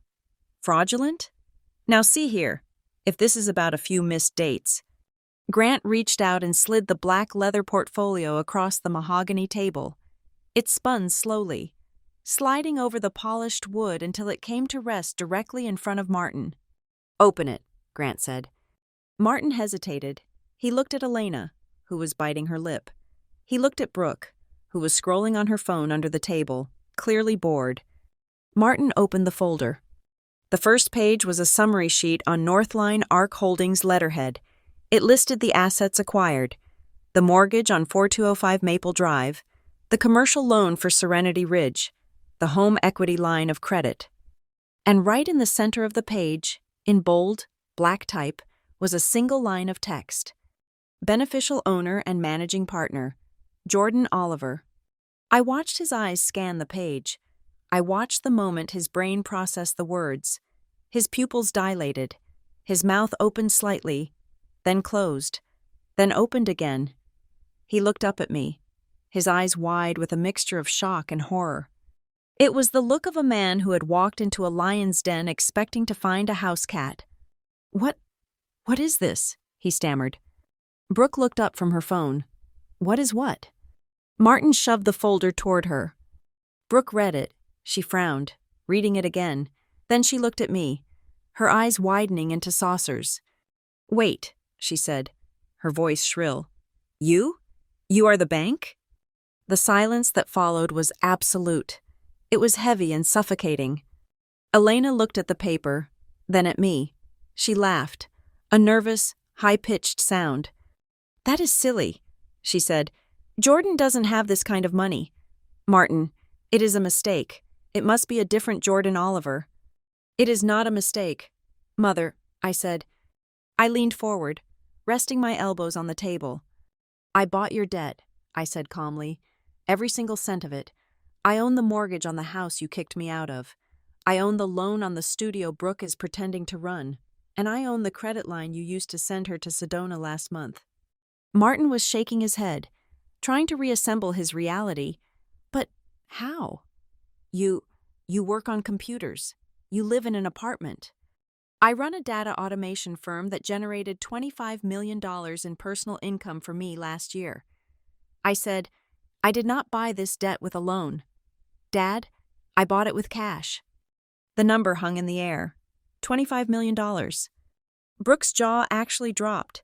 She looked at her boss babe suit, and then she looked at my simple blazer, and for the first time, she realized she was wearing a costume while I was wearing the uniform of power. Elena, however, did what Elena always did. She rewrote the script instantly. Her face softened. She clasped her hands together and smiled, though her eyes were terrified. "Well," she said breathlessly, "well, this is wonderful news. It stays in the family." She looked at Grant, then back to me. "I knew you were doing well, Jordan, even if you were secretive about it, but this solves everything. Since you hold the loan, we can just work this out. Family helps family, right? I mean, I am sure you did this to protect us from the nasty bank." She paused, waiting for me to nod, waiting for me to fall back into the role of the pleaser. I know we had a little spat at Thanksgiving, she continued, waving her hand dismissively. But families fight. Now that we know you have resources, we can just forgive the debt, or maybe just pause payments until Brooke gets on her feet. It is just money, after all. I stared at her. The audacity was breathtaking. She was trying to turn my hostile takeover into a family charity event. I am not here to help you, I said. Elena's smile faltered. And you did not borrow my name, I continued, my voice dropping an octave. You stole it. I nodded to Grant. He flipped the page in the portfolio Martin was holding. It revealed the forensic analysis of the signature, the side-by-side comparison of the tax document and the loan guarantee. We know you forged my signature, I said. We know you scanned it from the 2019 tax return. That is not borrowing. Mom, that is a federal crime. It is called bank fraud. It is called identity theft. Martin looked down at the proof. His hands were shaking now. Jordan, he whispered, you wouldn't. I watched him. I watched the man who had stood at the head of the Thanksgiving table and told me I was useless. I watched the man who had dismissed my entire life because he couldn't understand it. You put my name on a $450,000 liability without asking me. I said, you risked my career, my reputation, and my security clearance so Brooke could have a wellness studio that loses $10,000 a month. I stood up. The chair scraped loudly against the floor. You told me to go live in the streets, Dad, remember? Martin flinched. Well, I said, I did not go to the streets. I went to the bank. And now, the person who decides if you go to the streets is me. Brooke slammed her hand on the table. This is ridiculous. You are just jealous. You are doing this to humiliate us because you are jealous that Mom and Dad actually like me. You cannot just come in here and act like you own us. I looked at Brooke. I looked at her with zero emotion. I do own you. Brooke, I said, I own the lease on your studio. I own the equipment inside it. I own the debt that pays your salary. Technically, I am your boss. And based on the performance review I just conducted of your financials, you are failing. Brooke's mouth snapped shut. She slumped back in her chair, looking like a deflated balloon. Elena started to cry. It was her last defense mechanism. How can you be so cruel? She sobbed. We raised you. We gave you a home. You gave me a roof, I corrected, and then you tried to take it away when I didn't fit your picture, and then you forged my signature to pay for it. I walked around the table until I was standing right behind Martin. He did not turn around. He was staring at the documents, tracing the line of the interest rate with his finger, realizing that every late fee, every penalty, every cent he owed was now owed to the daughter he had called a failure. Grant spoke up. We are not filing criminal charges today, Grant said, although we certainly could. Martin looked up, a glimmer of hope in his eyes. However, Grant continued, Ms. Oliver is not interested in being your charity. She is your creditor, and she is calling the meeting to order. I placed my hand on the back of Martin's chair. We have a proposal, I said. It is the only proposal you are going to get. You have exactly one chance to walk away from this without going to prison and without losing every shred of dignity you have left in this town. Martin looked at me. For the first time in 32 years, he did not look at me with disappointment. He did not look at me with pity. He looked at me with fear. And in that silence, in the heavy, expensive air of the Stonebridge Hall, the hierarchy of the Oliver family was permanently destroyed. The king and queen were dead. The drifting daughter had taken the throne. I sat back down at the head of the table. Now, I said, let's look at your options. The silence in the Churchill suite was not the quiet of a library. It was the suffocating, heavy silence of a pressure chamber. My family sat across from me, 3 people who had spent their lives constructing a fortress of lies, watching as I laid the blueprints of that fortress on the table and pointed out the cracks in the foundation. Grant Cooper did not let the silence linger. He was a professional, and to him, this was not a family reunion. It was a settlement conference. He adjusted the cuffs of his shirt and opened a second folder, extracting 2 distinct sets of documents. He placed them side by side on the polished mahogany, smoothing the edges with deliberate precision. "We have prepared 2 paths forward," Grant said, his voice even and devoid of judgment. "Both options are fully compliant with Colorado state law and the terms of the lending agreements Northline Arc now holds. Both options avoid immediate foreclosure and criminal prosecution for fraud." He looked at Martin, then at Elena. "But both options require a signature today acknowledging the debt." Martin stared at the papers as if they were radioactive. "What are the options?" he asked, his voice rasping. "Option 1 is liquidation," Grant said. He tapped the document on the left. "In this scenario, we agree to a structured sale of assets. You will list the property at 4205 Maple Drive and the commercial lease and assets of Serenity Ridge Studio for sale immediately. Northline Arc will oversee the sale to ensure fair market value. The proceeds will go first to satisfy the $450,000 of principal debt, plus the accrued interest and penalties." Grant paused to let the math sink in. "Given the current market, there should be a surplus. You keep whatever's left over. You pay off your debt. You avoid a criminal record, and you walk away with a clean slate and enough cash to rent a modest apartment or put a down payment on a smaller condo. It is a fresh start." "And option 2? Brooke asked sharply. She was leaning forward. Her eyes narrowed. She clearly realized that option 1 meant her studio, and her salary, would evaporate instantly. "Option 2 is restructuring," Grant said, tapping the document on the right. "In this scenario, Jordan exercises her right as the lien holder to take title to the properties in exchange for debt forgiveness. Northline Arc becomes the legal owner of the house and the studio." He looked at Martin. "You and Elena can continue to live in the house, but not as owners. You will sign a standard residential lease agreement. You will pay rent to Northline Arc at fair market value." He turned to Brooke. "And you can continue to operate Serenity Ridge, but you will do so as a contracted manager, not an owner. You will report directly to a financial controller appointed by Jordan. Your salary will be performance-based. If the studio does not hit profitability targets within 3 months, the contract terminates." Brooke recoiled as if he had slapped her. "A manager? You want me to be an employee in my own business?" "It is not your business." "Brooke," I interjected, my voice cool.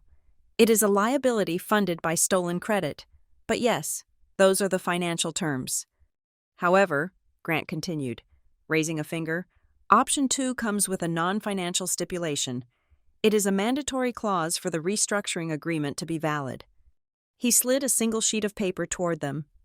"If you choose to stay in the house and run the studio under Northline's ownership, all 3 of you, Martin, Elena, and Brooke, must commit to attending weekly family therapy sessions for a minimum of 6 months."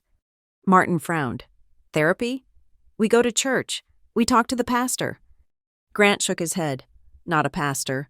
A licensed, clinical psychologist selected by Northline Arc, an independent third party who specializes in narcissistic family systems and pathological dishonesty. Attendance is mandatory.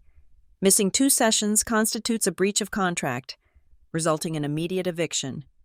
The room seemed to shrink. This was the condition I had insisted on. I knew they could swallow the financial humiliation if they could keep their house, but forcing them to sit in a room and face the reality of their manipulation? That was the true cost. Martin's face turned a deep, blotchy red. He slammed his hand onto the table, rattling the water glasses. "This is preposterous," he shouted. "You are trying to humiliate us. You are trying to treat us like children or criminals. You are asking me to sign a document that strips me of my home and forces me to see a shrink? You are forcing me to sign my own death warrant." I looked at him calmly. I did not flinch at his volume. "I am not forcing you to do anything, Dad," I said, "and I am certainly not the one who wrote the warrant." I pointed to the evidence folder that still lay open, showing the forged signature. "You wrote the warrant the day you sat down at your computer, scanned my signature, and pasted it onto a bank loan because you were too proud to admit you were broke. You wrote the warrant when you decided my financial future was less important than your renovation. I am just the messenger delivering the mail you sent to yourself. Martin sputtered, looking for an argument, but the logic was airtight. He slumped back in his chair, defeated by the weight of his own actions. Then Brooke laughed. It was a harsh, bitter sound. "This is pathetic," she spat. She glared at me across the table. Her eyes filled with a venomous mixture of tears and rage. "You are just jealous," she said. "That is what this is.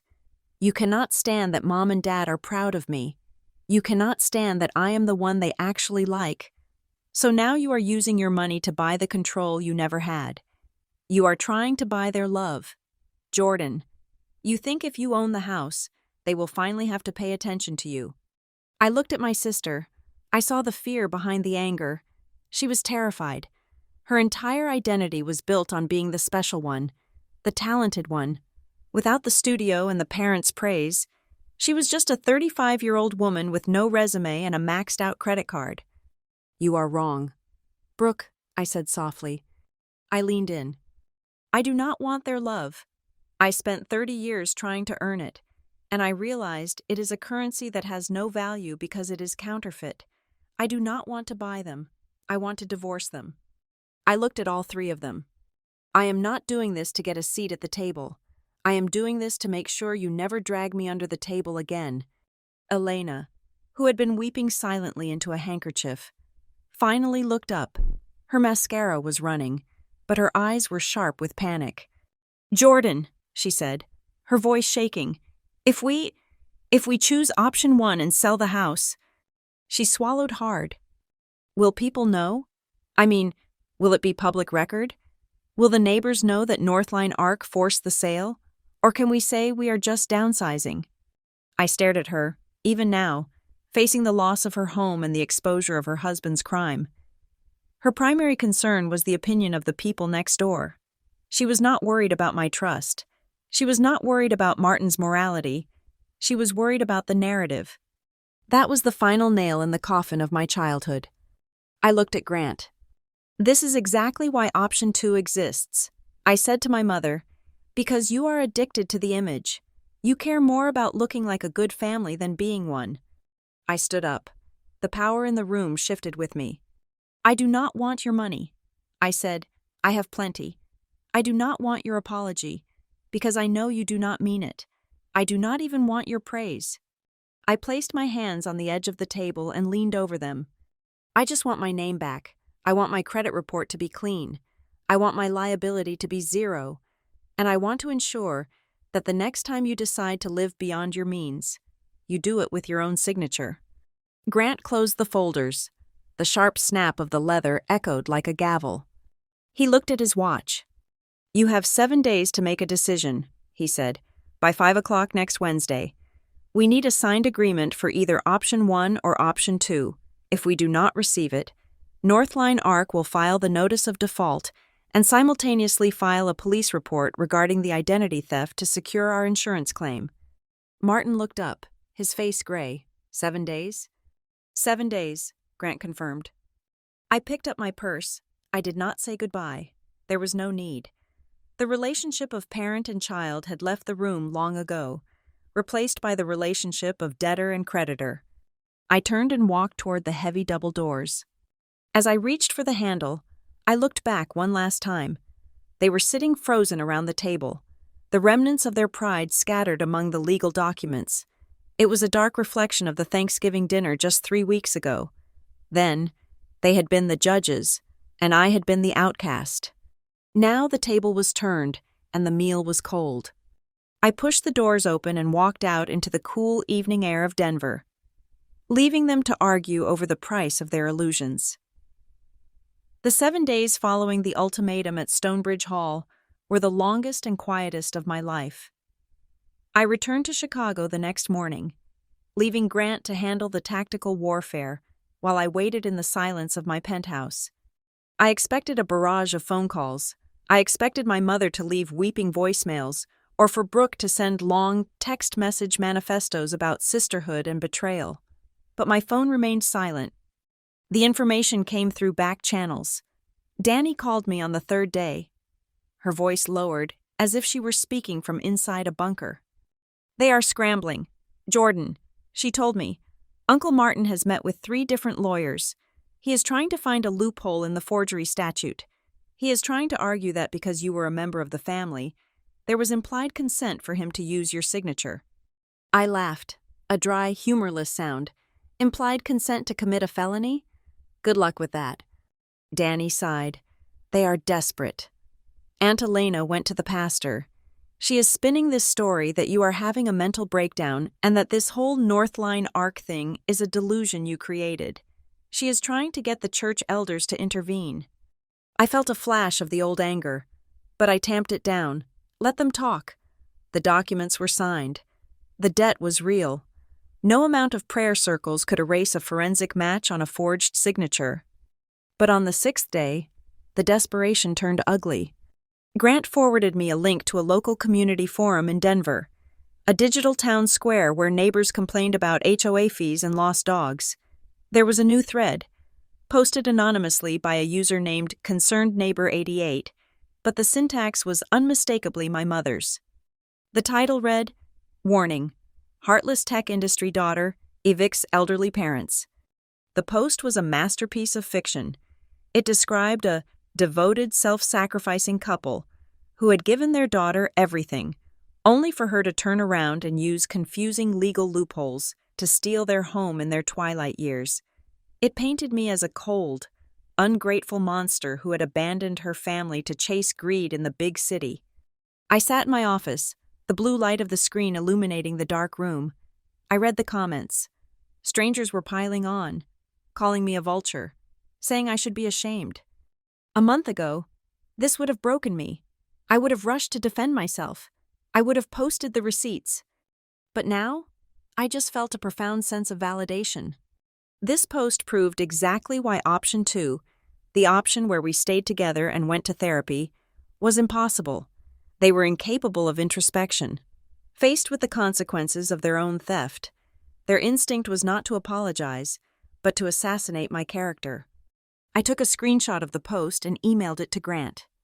Add this to the file, I wrote, evidence of continued bad faith. If they try to contest the agreement later, we use this. I did not reply to the post. I did not engage. I let the lie sit there, knowing that in 24 hours, the truth of the law would supersede the fiction of the forum. On the 7th day, at 3 p.m, the email arrived from Grant. They have made a decision. I opened the attachment. It was a single PDF. They had chosen option 1. They chose liquidation. I stared at the screen, stunned. They had chosen to lose the house. They had chosen to lose the studio. They had chosen to sell everything and start over with nothing but the equity surplus, rather than sit in a room with a therapist and admit they were wrong. They preferred homelessness to honesty. Grant called me 5 minutes later. We are scheduling the closing for Friday, he said. They want it done fast. They want to get out before the neighbors start asking questions about the for sale signs. I will be there, I said. You do not have to be. Jordan, Grant said gently. I can handle the signing. You can stay in Chicago. No, I said. I started this. I am going to finish it. I flew back to Denver on Friday morning. The sky was a brilliant, piercing blue, the kind that makes the mountains look like a painted backdrop. I took a car directly to the title company's office downtown. When I walked into the conference room, the atmosphere was frigid. Martin and Elena were already seated on one side of the long oval table. Brooke was next to them. They looked like they had aged 10 years in a week. Martin's suit, usually so crisp, looked slightly large on him, as if he had shrunk. Elena was not wearing makeup, something I had never seen in my entire life. Brooke was staring at the table, picking at her cuticles until they bled. I sat down opposite them. Grant placed a stack of documents in the center. The process was mechanical. There were no speeches. There were no tears. Just the sound of pens scratching against paper and the rustle of pages turning. Asset purchase agreement. Serenity Ridge Studio. Martin signed. Brooke signed. Deed in lieu of foreclosure. 4205 Maple Drive. Martin signed. Elena signed. With every signature, a piece of their facade crumbled. They were signing away the stage sets of their perfect life, the house where they played the perfect parents, the studio where Brooke played the successful CEO. It took 40 minutes. When the last notary stamp was pressed onto the final page, the room fell into a heavy silence. Grant gathered the papers. "It is done," he said. "The funds from the sale of the debt have been applied. The surplus of $62,000 will be wired to your personal account by Monday. You have 30 days to vacate the property." Martin stood up slowly. He looked at me. His eyes were red-rimmed and dull. "Are you happy now?" he asked. His voice was a rasp of bitterness. "You won. You took the house. You took the business. You humiliated us. Is this what you wanted? Is this the revenge you were looking for?" I stood up to meet his gaze. I looked at my mother, who refused to look at me. I looked at Brooke, who was glaring with pure hatred. I felt a strange sensation in my chest. It was not joy. It was not triumph. It was just lightness. The heavy anchor I had been dragging around for 32 years had finally snapped. "I am not happy that you lost your house. Dad," I said quietly, "I take no pleasure in seeing you start over at 65. I picked up my bag. "But I am relieved." "Relieved?" Martin scoffed. "Yes," I said, relieved, because for the first time in my life, my name belongs to me. My credit belongs to me. My future belongs to me. I am not your retirement plan anymore. I am not your safety net. And I am certainly not your punching bag. I walked to the door. "You told me to go live in the streets because you thought I was worthless without you." I said, "You were wrong. I was never worthless. I was just trapped. And now, I am free." I walked out of the room and did not look back. I did not go to the house. I had instructed Grant to handle the sale. I did not want to walk through the empty rooms or see the ghosts of my childhood. I did not want the house. I did not want to live there. I wanted it sold to strangers who would paint over the beige walls and fill it with new memories that had nothing to do with the Olivers. As my car drove past the neighborhood on the way to the airport, I saw a crew putting up a sign in the front yard. It did not say for sale. It said under contract. Grant had already found a developer who wanted the land. The house would likely be gutted. It was fitting. I boarded the night flight back to Chicago. I sat in first class, sipping sparkling water, looking out the window as the plane banked over the city. Below me, the grid of Denver glittered like a circuit board. Somewhere down there, in a hotel room or a rental apartment, my parents and sister were sitting in the wreckage of their own choices, likely telling themselves a new story about how they were the victims of a cruel world. But I was up here. 3 weeks ago, my father had pointed to the door and told me to go live in the streets. He thought the streets were a punishment. He thought that without the shelter of his approval, I would wither and die. He did not realize that the streets were where I built my empire. He did not realize that while he was hiding behind heavy curtains and forged signatures, I was out in the world, learning how to survive, how to build, and how to win. I looked at the black sky stretching out forever. The pilot's voice crackled over the intercom. "We have reached our cruising altitude. Sit back and enjoy the flight." I reclined my seat. I was not running away from home anymore. I was simply going back to the life I had built, a life where every dollar was earned, every contract was valid, and every relationship was chosen. When I landed in Chicago, it was past midnight. I walked into my penthouse and locked the door behind me. The apartment was quiet, bathed in the soft glow of the city lights. I walked over to the kitchen island and saw my phone lying where I had left it. I picked it up. There were no new messages. I turned it off. I walked to the window and pressed my hand against the glass, looking at the reflection of the woman staring back at me. She did not look like a daughter. She did not look like a victim. She looked like the CEO of her own life. I took a deep breath, filling my lungs with the cool, conditioned air of the home I owned, paid for with the money I earned, protected by the boundaries I set. For the first time in 32 years, the silence wasn't lonely, it was peaceful. And that was worth more than $25 million. Thank you so much for listening to this story. I hope Jordan's journey gave you some satisfaction and perhaps the courage to set your own boundaries. I would love to know where you are tuning in from today. Are you listening while driving to work, cooking dinner, or maybe relaxing before bed? Please let me know in the comments below and share your thoughts on how Jordan handled her family. Did she do the right thing, or was she too harsh? If you enjoyed this story, please subscribe to the channel Lila Revenge Stories. Hit that like button and smash the hype button to help this story reach more people who might need to hear it. Your support means the world to me. See you in the next story.